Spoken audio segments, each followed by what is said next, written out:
Narito na naman ang mainit na balita mula sa mundo ng social media na hatid sa inyo ni Madam Chika.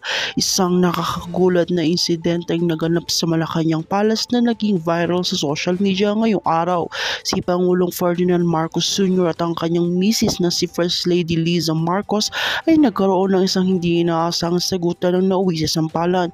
Ang insidenteng ito ay nangyari matapos ang hindi inaasahang pangyari kaugnay ng kanilang masarap na pamamahagi ng polvoronic sa isang kaganapan sa palasyo,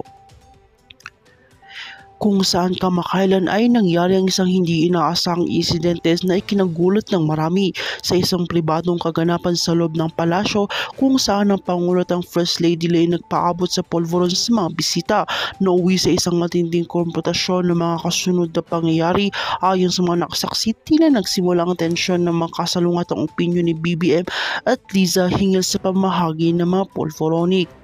Habang mag-asawa ay nakatayo sa harap ng kanilang mga bisita, may mga hindi pagkakaintindihan na lumabas ng pagtangkang magbigay ng polvoron ang First Lady Liza sa ilang mga personal na kaibigan. Ayon sa ilang mga nakita, may sinabi umano si Liza na hindi nagustuhan ni Pangulong Marcos kaya't nauwi sa isang mainit na argumento. Ayon sa mga insider, nagpatuloy ang pagtatalo na kalaunan ay nauwi sa isang sampalan na hindi inaasahan ng mga tao sa paligid.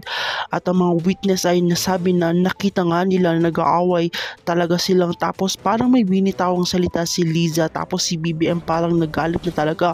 Hindi ko akalain nakahantong sa sampalan, parang hindi sila mag-asawa sa mga sandaling iyon, anya ng mga witness. Ayon pa sa ilang mga source mula sa palasyo, hindi lang basta isang simpleng pagkakaintindihan na nangyari, tila isang seryosong usapin na ugnay sa mga politika at personal na isyu naging ugat ng gulo.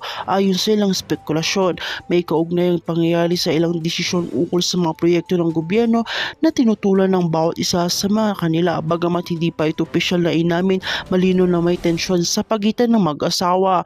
Hanggang sa ngayon, wala pang formal na pahayag mula sa Malacanang hinggil sa insidenteng ito.